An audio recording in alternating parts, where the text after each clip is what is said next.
शिवाजी महाराजांना भारतीय संस्कृतीचा अभिमान होता. उच्चारलेली मी तिन्ही वाक्य खोटी आहे, खोटी आहे. शिवाजी महाराज सेक्युलर नव्हते, कारण सेक्युलरचा अर्थ सांगतो तुम्हाला. चुकूनही तुम्ही सेक्युलर शब्द पुन्हा शिवाजी महाराजांना वापरणार नाही, तुम्ही वापरणार नाही, पंडित राहू देत. सेक्युलर नव्हते, हिंदू धर्मी होते. शिवाजी महाराज सर्व धर्म समभावी नव्हते. हा शब्दच खोटा आहे, भ्रम उत्पन्न करणारा आहे. शिवाजी महाराज सर्व धर्म सहिष्णू होते. कुराणाची प्रत सापडली तर आपल्या मुसलमान सैनिकाच्या हातात देणारे होते. सर्व धर्म सहिष्णू आणि सर्व धर्म समभावी शब्द फसवे आहे. शिवाजी महाराजांना भारतीय संस्कृतीचा अभिमान होताच होता वेदापासून, पण शिवाजी महाराजांना हिंदू संस्कृतीचा अभिमान होता. हा हिंदू राजा होता, हा हिंदू धर्माभिमानी होता. अन्य धर्मांशी चांगला वागत होता, पण हा हिंदू राजा होता. त्याला चुकून सुद्धा सेक्युलर म्हणून आमच्या डोक्यावर मारू नका. आता याच्या पुढे मी बोलत जात असताना आत्ताचे 3 शब्द समजावून सांगणार आहे.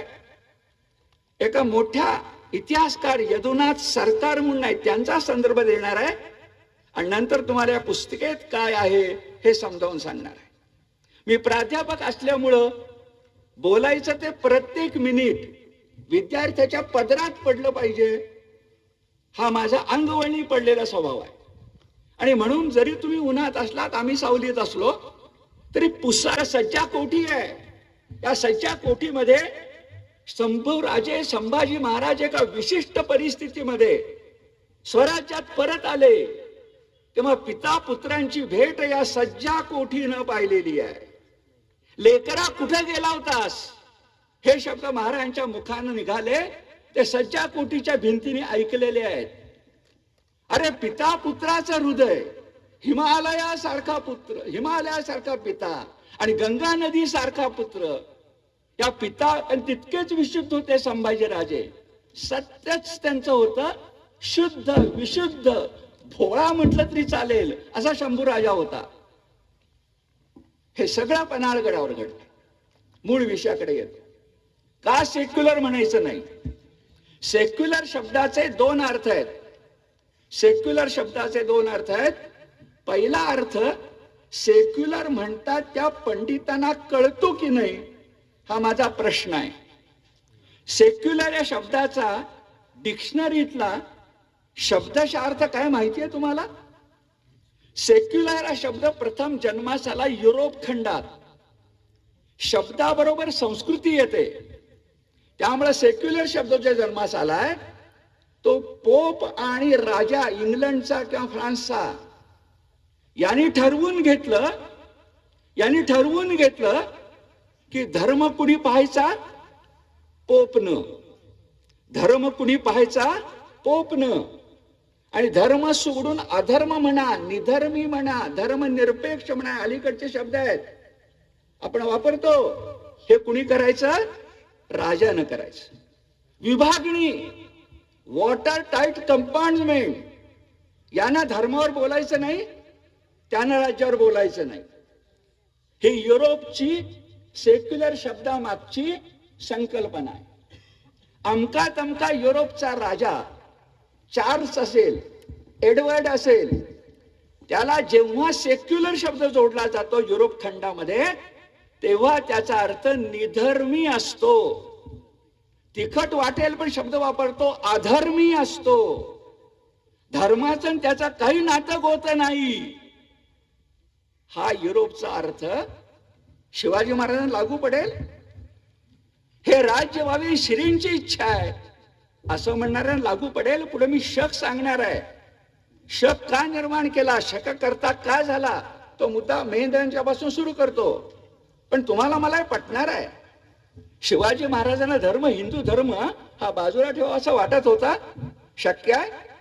निधर्म, धर्माला बाजूला ठेवणं, धर्माचा विचार न करणं, असं कधीतरी घडू शकेल? शिवाजी महाराजांच्या बाबतीत ते हिंदू धर्मी होते. सेक्युलर शब्दाचा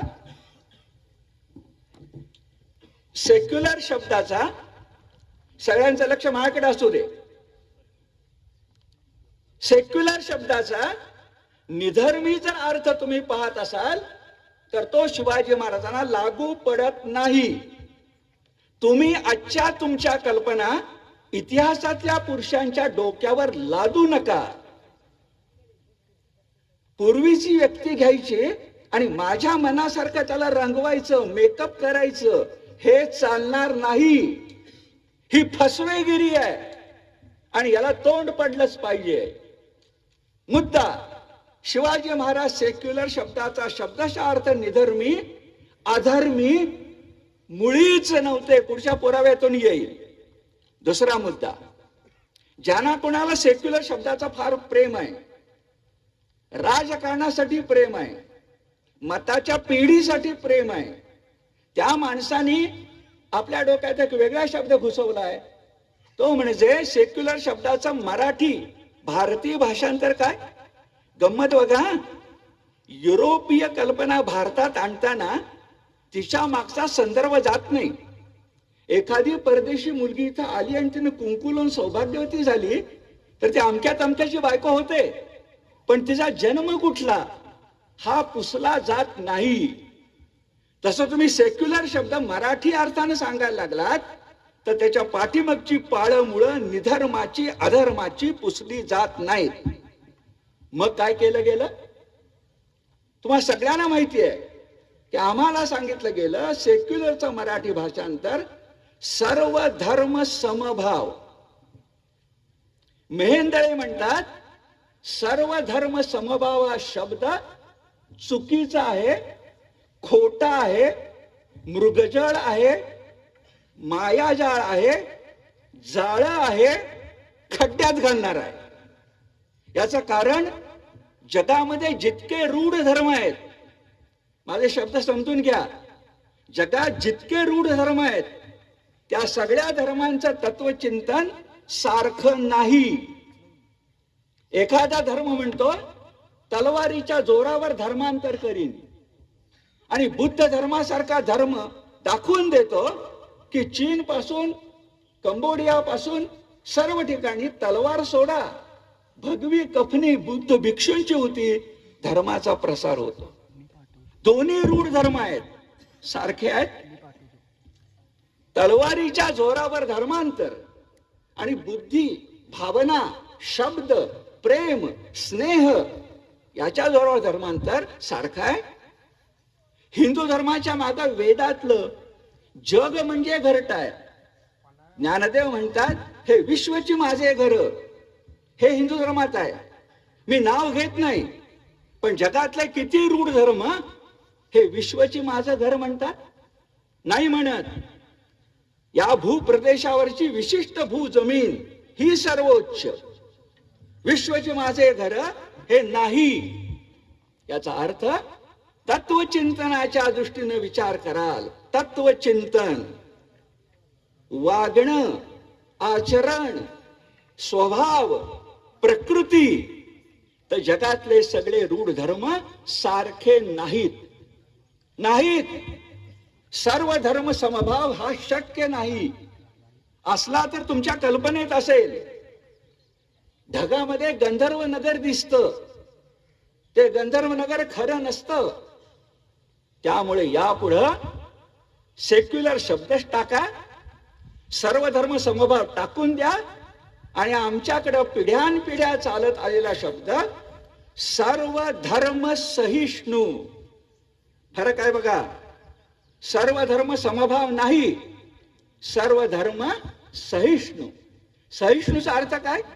आज आपण खेडोपाडी बघतो, दोन शेतकऱ्यांचा बांध लागलेला असतो, दोघांचे धर्म वेगळे असतात, रूढ धर्म, पण दोघही आपल्या बहुजन समाजाच्या भाषेत सांगतो मरणदारी आणि तोरणदारी. भाऊ समजून एकमेकाच्या गळ्यात गळा घालतात, बांध लागलाय म्हणून. तो मोडायचा नाही आपल्याला, ती आपली विविधतेतली एकता आहे. पण याचा अर्थ सहिष्णुता म्हणजे लोटांगण घाला, सहिष्णुता म्हणजे अनुनय करा, सहिष्णुता म्हणजे डोक्यावर बसवून घ्या. हे आज कोणी करत असेल खुशाल करू दे, शिवाजी महाराजांनी केलेलं नाही. पुढचं वाक्य आता सांगतो म्हणजे माझ्या बोलण्याला बळकटी येईल. या पुस्तकात पुराव्यानं सांगितलंय, शिवाजी महाराजांनी एकाही मशिदीला नव्यानं इनाम दिलेलं नाही. एकाही मशिदीला नव्यानं इनाम दिलेलं नाही. ज्या मशिदींची काही इनाम चालू होती ती चालू ठेवली. सर्व धर्म सहिष्णू, पण सर्व धर्म समभाव नाही. पण त्या शिवाजी महाराजांनी, त्यांचं वय 16-17 वर्षाचं होतं, पुण्यामध्ये ज्या कसबा आहे, कसबा गणपती आहे, त्या ठिकाणच्या नंदादीपासाठी वतन दिलेलं आहे. जिजाबाईंनी सांगितलं म्हणून. पण 17व्या वर्षी पाडगावचे मौनी बाबा वतन दिलेलं आहे. वेद वाङ्मयाचा अभ्यास करत असेल, श्रीमंती नाही मिळणार पण पोटाला मिळेल, शिधा द्यायची व्यवस्था केलेली आहे. हिंदू धर्माला, शब्द वापरतो, हिंदू धर्माला झुकतं माप शिवछत्रपतींनी दिलेलं आहे. कारण तो हिंदू राजा होता. सर्व धर्म सहिष्णू आमच्या रक्तात आहे. जुन्या काळचा तुम्हाला इतिहास सांगतो, पण इकडे येतो. आपल्या देशामध्ये काही राजे जैन होते, काही राजे बौद्ध होते, काही राजे हिंदू होते, काही राजे बाहेरून आलेले पण आपल्या संस्कृतीत मिसळलेले शक, हुळ, कुशाण होते. इथं मिसळले होते. अंगात काटा म्हणून राहत नव्हते, दुधात साखर म्हणून मिसळले होते. यांचे राजे स्वतःचा धर्म वेगळा होता, पण हिंदूंनी जैनांची, जैनांनी बौद्धांची, बौद्धांनी लिंगायतांची, वीरशैव. कधी धर्मस्थळाला धक्का लावलाय? कधी इकडून तिकडे जाताना व्हिसा घ्यायला लागलाय? सगळ्यांना काशी वंदनीय, सगळ्यांना शंकर वंदनीय, सगळ्यांना भरतखंड वंदनीय. कारण ती आमची पितृभूमी, मातृभूमी, पुण्यभूमी आहे. याला सर्व धर्म सहिष्णू म्हणतात. आणि हेच देशामध्ये वाढलं पाहिजे. भोंगळ भाषा करून अनेक पिढ्यांच्या डोक्यामध्ये आतापर्यंत केलं तेवढं ठीक आहे, नव्या पिढीच्या डोक्यामध्ये करू नका. आणि हे सांगतोय गजानन भास्कर मेहेंदळे. आता या पुस्तिकेचा परिचय करून जातो. या पुस्तिकेचा परिचय करायला लागला तर मगाचा मुद्दा बघा. शिवाजी महाराजांनी राज्याभिषेक करून घेतला. त्या कालखंडामध्ये राज्याभिषेकाची संस्कृत पोथीच नव्हती. म्हणजे पूजा करायची पण मंत्रच नाहीत. काय आम्ही हिंदू दुर्दैवी आहोत बघा. का आम्हाला राजा नकोच होता, आम्हाला सुलतानच पाहिजे होता, पोथीच नाही. तेव्हा गागा भट्ट या माणसानं राज्याभिषेक प्रयोग नावाची संस्कृत पोथी नव्यानं लिहिली. हा गागा भट्ट पैठणचा मूळचा, राहत होता काशीला. तिथून त्याला आणलं, कारण काशीनं कान टोचले की इथल्या लोकांना जरा बरं वाटतं. कान टोचले, राज्याभिषेक केला. पण राज्याभिषेकातली एक गोष्ट आपल्या नीट लक्षात येत नाही, ती ध्यानात घ्या. पुढची गोष्ट पुढे येणार आहे की शिवाजी महाराजांनी राज्याभिषेकानंतर स्वतःच्या नावानं शक सुरू केला. मुसलमानांचा हिजरी सण होता, पारशी राजभाषा होती, तीच चालू होती शहाजी राजांच्या पर्यंत. हिजरी सण, आमचा शक. एकदा राज्याभिषेक केल्यानंतर शिवाजी महाराजांनी स्वतःच्या नावानं शक सुरू केला. आज शिवशकाची नीट ऐका. मी गुरुजींना विनंती करणार आहे, नीट ऐका. आज 348वी जयंती आहे, 6 जूनला येणार आहे. शिवशकाची 348, 22 साल. आणखी 2 वर्षानं 50 वर्ष होतील, 350 वर्ष होतील. आणि नेमकं सांगायचं तर सुवर्ण महोत्सवी त्रिशत संवत्सरी आमचा राजा झाला, याला 350 वर्ष झाली. हे जगाला सांगण्यासाठी तो शिवशक आहे. आणि आपण 2 वर्ष तयारी करून भारत देशाचं, हिंदुस्थानचा डोळ्याचं पारणं फिटेल असा आपल्या महाराजांचा राज्याभिषेकाचा शिवशकाचा महोत्सव केला पाहिजे. माझा मूळ मुद्दा असा, शक कोण करतो? जरा आठवून बघा, आपल्याकडे समुद्रगुप्त होऊन गेला, आपल्याकडे चंद्रगुप्त होऊन गेला, आपल्याकडे अशोक होऊन गेला, सम्राट अशोक. कुणी कुणी शक निर्माण केले? कुणीही शक निर्माण केलेले नाही. शक शिवाजी महाराजांनी केला, कारण शिवाजी महाराजांना सांगायचं होतं की आता यापुढं, आता यातला शब्द वापरतो, इस्लामी जुलमी राजवट संपली. आता यापुढं इस्लामी जुलमी राजवट संपली. हे इतिहासकार एकच शब्द वापरतात, इस्लामी जुलमी राजवट, आणि सांगतात त्यात सगळी घराणी येतात. घराण्यांची नावं ऐका. त्याच्यामध्ये तैमूर पासून येतं, त्याच्यामध्ये लोधी येतो, त्याच्यामध्ये तुघलक येतो, त्याच्यामध्ये खिलजी येतो, त्याच्यामध्ये मोगल येतात, त्याच्यामध्ये हैदर टिपू येतो, त्याच्यामध्ये निजाम येतो. अनेक आहेत. नावं घराणी वेगवेगळी आहेत, पण या सगळ्यांची वृत्ती एकच होती, जुलमी राजवट. सक्तीनं धर्मांतर, जिझिया कर लादणं, युद्ध कैद्यांची विक्री करणं, युद्ध कैद्यांच्या मध्ये स्त्री असेल तर तिची विटंबना करणं, हेच होतं. आणि याला घराण्यांचा अपवाद नव्हता. इस्लामी राजवट म्हटलं की हे आणि हेच होत होतं. अल्लाउद्दीन खिलजी आणि औरंगजेब, काळाचं अंतर आहे, प्रवृत्तीचं अंतर नाही. अल्लाउद्दीन खिलजी रामदेवराव रायाची मुलगी पळवून घेऊन गेला, मुलगी राजकन्या पळवून घेऊन गेला अल्लाउद्दीन खिलजी. आणि औरंगजेबानं काय केलं? शंभू राजांना कशा प्रकारे हाल करून मारलं. आणि का शंभू राजांना त्यानं जिवंत ठेवलं होतं? ज्यानं थोरल्या भावाला मारलं, वडिलांना कैदेत टाकलं, जवळच्यानं हत्तीच्या पायी दिलं. का? त्याला शंभू राजानं पकडल्या क्षणी नसतं यमसदनाला पाठवता आलं. औरंगजेब फार हुशार होता. औरंगजेबाला शंभू राजांचं धर्मांतर करायचं होतं आणि तोफेचा गोळा सुद्धा न उडवता स्वराज्य खिशात घालायचं होतं. जरा विचार करा, शंभू राजे जर 1689 मध्ये मुसलमान झाले असते, स्वराज्याचे 23 किल्ले आग्र्याला जाताना द्यावे लागले. 100 किल्ले होते तोपर्यंत, सगळे किल्ली सकट मिळाले असते. शंभू राजे झाले असते, किल्ले कोण लढवणार? ही युक्ती होती. औरंगजेबानं म्हणून जवळजवळ 40 दिवस जिवंत ठेवलं. याचं कारण त्याला डाव साधायचा होता, आणि तो डाव शंभू राजाने असा उधळून लावला. म्हणून ते धर्मवीर संभाजी आहेत.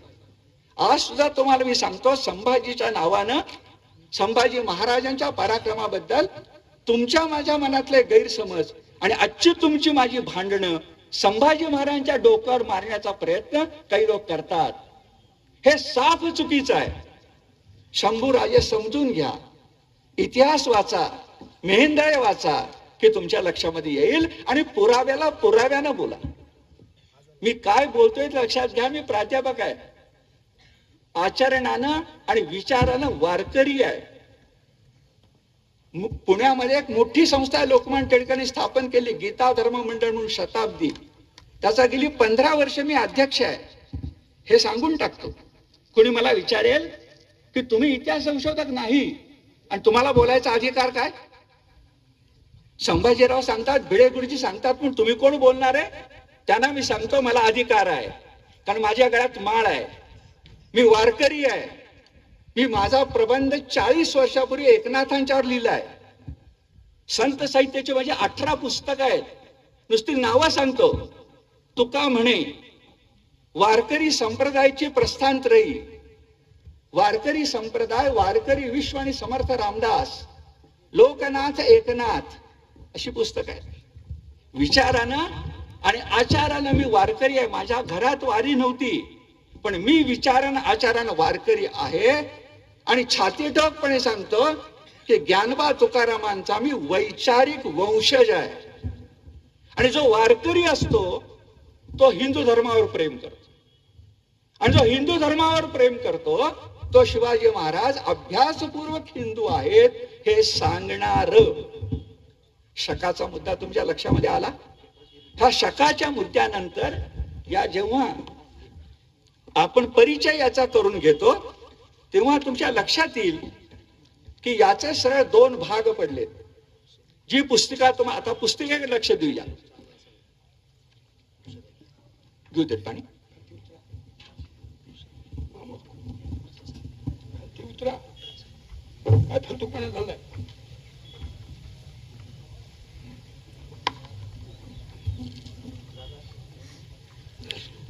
याही परिस्थितीत संभाजीराव भिडे गुरुजी स्वतःच्या प्रकृतीची पर्वा न करता पर्वा करणाऱ्यांची कान उघडणी करून त्यांना खाली पाठवत आहेत.